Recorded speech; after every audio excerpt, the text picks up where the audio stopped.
देखा जाए double engine की सरकार चली है देश और प्रदेश में, कहीं ऐसा तो नहीं कि बीजेपी कमजोर पड़ी थी पूर्वांचल में, उनकी मजबूरी रही है कि इतना बड़े बड़े मंचों से अशब्द बोलते हुए जोगी मोदी को इन दिनों फिर एनडीए का हिस्सा बना लिया गया? क्या वजह है जो बीजेपी के नेता, आपको सटीक जानकारी होगी, कुछ दर्शकों को बताइए। देखिए, इस पे भाई आपको मैं बता दूं कि बीजेपी कहीं से कमज़ोर नहीं है, लेकिन ये लगातार देख रहे थे ना कि बीजेपी कार्यालय में जाकर माथा टेक रहे थे, तो मजबूरी है जो भाई इसको तो थूक के चाटना कहा जाएगा ना कहीं जिनको गाली दे रहे हैं बड़े बड़े मंचों से। वो तो हम पहले ही कहे ना, हम वहीं बोल दिया ना कि जब माथा टेक रहे हैं तो निश्चित रूप से भगवान है, तो आशीर्वाद रूपी प्रसाद उनको देना ही जरूरी है।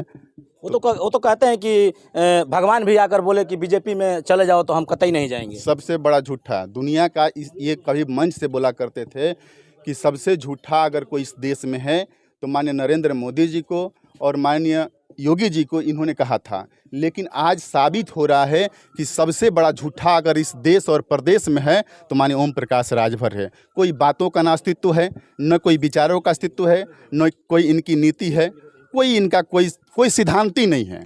कब कहाँ बह जाएंगे कोई ठिकाना नहीं है। सर देखा जाए तो आप तो ये भी मतलब प्रूफ नहीं कर पा रहे हैं, बताने का प्रयास कर रहे हैं कि क्या मुद्दा, क्या मतलब वजह रही है कि जो कि बीजेपी ने एनडीए का हिस्सा बनाया है इनको। तो सर ये कुछ तो अंदाजा आपको होगा, बीजेपी के नेता हैं आप लोग, की कितनी सीटें इनको दी जाएगी जब एनडीए का हिस्सा बना लिया ये जाएगा? देखिए, राष्ट्रीय नेतृत्व का ये फैसला होगा, जो भी होगा उसका सम्मान होगा और हम लोग उनके साथ। ओम प्रकाश राजभर किसी वीडियो में ट्वीट किए थे, शायद बोले थे कि कहीं ना कहीं 18 तारीख को हमारी अमित शाह से मीटिंग है, उसमें खुलासा हो जाएगा सीटों को लेकर। ये वो बताएंगे ना भी क्या, क्योंकि जब अपने साथ किसी को लेकर जा ही नहीं रहे अपने बाप बेटा के सिवा, तो दूसरा कोई कैसे जानेगा। चलिए सर, ये तो उनकी बात है। रही बात राष्ट्रीय अध्यक्ष जो कि एनडीए में शामिल है ओम प्रकाश की बात है। आप लोग बीजेपी के नेता हैं, आप लोग भी तो कुछ अंदरूनी पता होगा कि हमारी बीजेपी पार्टी कैसे मतलब सिस्टम बना रही है। नहीं, ऐसा कुछ नहीं है। देखिए, ये जो है कि भारतीय जनता पार्टी का जो राष्ट्रीय नेतृत्व है वो जो फैसला करेगा, जो सामने आएगा न्यूज़ के माध्यम से, टेलीविज़न के माध्यम से, हम लोग के बीच में, आपके बीच में जो भी फैसला होगा उसका स्वागत है। बाकी हम लोग क्या जानते हैं। सर एक और सवाल, देखा जाए तो क्या लग रहा है कि 2024 में जो कि एनडीए के सरकार, डबल इंजन की सरकार बन पाएगी या नहीं? बिल्कुल बनेगी, इसमें कोई कहाँ दुराई है। कन्फर्म है, आप सर्टिफाई हैं? एकदम। देख सकते हैं इन दिनों काफ़ी वायरल जो कि युवा नेता अवधेश राजभर रसड़ा में आज तहसील पे बैठे हैं चाय पे। इसी बहाने हमने इनसे हाल चल जाना चुनावी नतीजों पे, और ओपी राजभर पे भी हमने चर्चा की। और आइए कुछ लोग और हैं, उनसे भी पूछते हैं जो कि लोकसभा चुनाव का क्या नतीजा चल रहा है, उनसे भी पूछेंगे। सर, लोकसभा के चुनाव की क्या तैयारी है बीजेपी की? सबसे पहले तो मैं आपके चैनल के माध्यम से धन्यवाद देता हूं। यहाँ भारतीय जनता पार्टी को किसी प्रकार की तैयारी करने की ज़रूरत नहीं है, पहले से तैयार रहती है।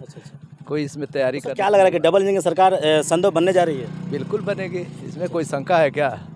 देख सकते हैं यहाँ पर बीजेपी नेता जो कि हैं काफ़ी कर्मठ जुझारू नेता, अपने पार्टी के लिए रात दिन चलने काम करते हैं। और यहाँ पर कुछ जनता भी बैठी है, जनता के भी मत जानते हैं कि सरकार की जो कि डबल इंजन की सरकार बनेगी या नहीं बनेगी। जी, आपका हमारे चैनल पर स्वागत है। क्या नाम पड़ेगा आपका? जितेंद्र प्रसाद सिंह। क्या लग रहा है सर, फिर से बीजेपी मतलब देखा जाए तो सरकार बना पाएगी या नहीं? 100% गारंटी है कि इसको कोई रोक नहीं पाएगा इस बार का सरकार। ये जो है खुद को मोदी जी और जोगी जी जो डबल इंजन की सरकार चल रही है निश्चित रूप से बनेगी, इसमें कहीं से लेकिन नहीं है। सर देखा जाए तो कांग्रेस भी आई गई, उससे पहले काफ़ी बीजेपी भी आई थी, चली गई, फिर बीजेपी की सरकार चल रही है प्रदेश और देश में। तो तुलना की जाए कांग्रेस की अपेक्षा और बीजेपी की, तो कौन सी अच्छी सरकार निकल के आई है? वो तो फिलहाल देखने को सबको, पूरा देश को, हिंदुस्तान को और यूपी को, हर जगह का जो है दिखाई दे रहा है कि मोदी सरकार जो है एक नंबर पर चल रही है। कांग्रेस तो कोई नामो निशान नहीं हम लोगों का यूपी में रहेगा वो। जी जी, बहुत बहुत धन्यवाद। क्या लग रहा है आपको बीजेपी का सिस्टम जो है कि क्या पुनः फिर सरकार बना पाएगी? नहीं, उम्मीद तो है कि बहुत ज़्यादा कि बना पाएंगी, लेकिन इधर जो है विपक्षियों का मीटिंग चल रहा है, वो थोड़ा सा मुश्किल तो बहुत खड़ा कर सकती है। लेकिन फिर भी मैं कि खींच खाच के बना ही सकते हैं। देखा जाए तो ये योगी जी का जो प्रदेश सरकार जो चला रहे हैं, कहीं ना कहीं उनकी तमाम योजनाएं ग्रामीण क्षेत्र, शहरी क्षेत्र में जो दे रहे हैं, कि योजनाओं को देखते हुए क्या लग रहा है कि किस प्रकार योजना का पैकेज है और कैसे सरकार चल रही है, फिर सरकार आनी चाहिए या नहीं बीजेपी की? देखिए, पैकेज तो बहुत सारा ज़मीनी स्तर पर आ रहा है, बहुत से जगह उड़ जा रहा है हमारे। वैसे उम्मीद हो रही है कि बीजेपी ही यूपी में आएगी। हाँ, लेकिन हो सकता है कि सीटें कम हो, लेकिन आएंगी ही बीजेपी। बहुत बहुत धन्यवाद। चाचा जी, आपकी क्या राय है, बीजेपी फिर पुनः आए या ना आए, बन सकती है या नहीं बन सकती सरकार बीजेपी? ये तो जनता के ऊपर है बेटा। जी जी, आप भी एक मतदाता हैं, आपकी क्या राय है? उस वक्त उस वक्त देख सकते हैं तमाम यहाँ पर लोग बैठे हैं, एक शख्स और बैठे हैं। क्या लग रहा है कि बीजेपी फिर से मतलब डबल इंजन की सरकार बनेगी? बिल्कुल बनेगी, पूर्ण कैसा बहुमत से। कैसा लग रहा है डबल इंजन की सरकार जो भी प्रदेश में हमारी चल रही है? बहुत अच्छी है। अच्छा, देख सकते हैं जनता यहाँ पर तमाम देखा जाए तो फिर से डबल इंजन की सरकार बनती हुई नजर आ रही है और कहीं ना कहीं एनडीए का हिस्सा बन चुके ओपी राजभर पूर्वांचल से, वो भी इन दिनों सुर्खियों में छाए हुए हैं। तो आइए एक और शख्स से मिलाते हैं जो कि कहीं ना कहीं देखा जाए तो अभी चुनाव तो काफ़ी दूर तो नहीं कह सकते हैं लोकसभा का, लेकिन फिर भी इन दिनों चुनाव का जो कि बहुत जोरों शोरों से चर्चा चल रहा है लोकसभा का। क्या नाम पड़ेगा आपका?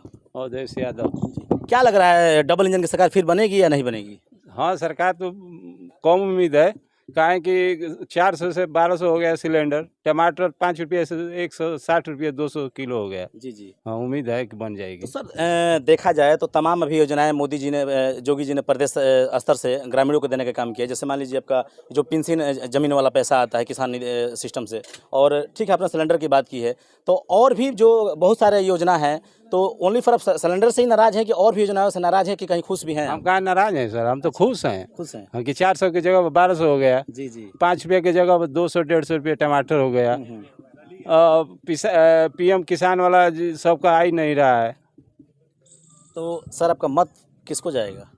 वो सर समय डबल इंजन को? समय बताएगा ना। देख सकते हैं कहीं ना कहीं वोटर हैं और शायद खुल को नहीं बोलना चाहते हैं कि मत किसको जाएगा, लेकिन आइए इनकी बात तो जानते हैं। और एक चाय वाले भैया हैं, आइए मैं चाहूँगा थोड़ा कैमरा में नज़दीक आइए।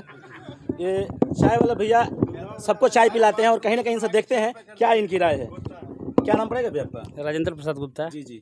क्या लग रहा है कि इस बार सरकार डबल इंजन की बनेगी? बिल्कुल बनेगी, उसमें कहाँ दूर है कि नहीं बनेगी। कहीं ना कहीं मोदी जी भी चाय बेचा करते थे, ये भी सुर्खियों में आया था, तो उनके कार्य योजनाओं से प्रदेश सरकार डबल इंजन की सरकार में कैसा आपको फील होता है मोदी जी को कार्य योजना से?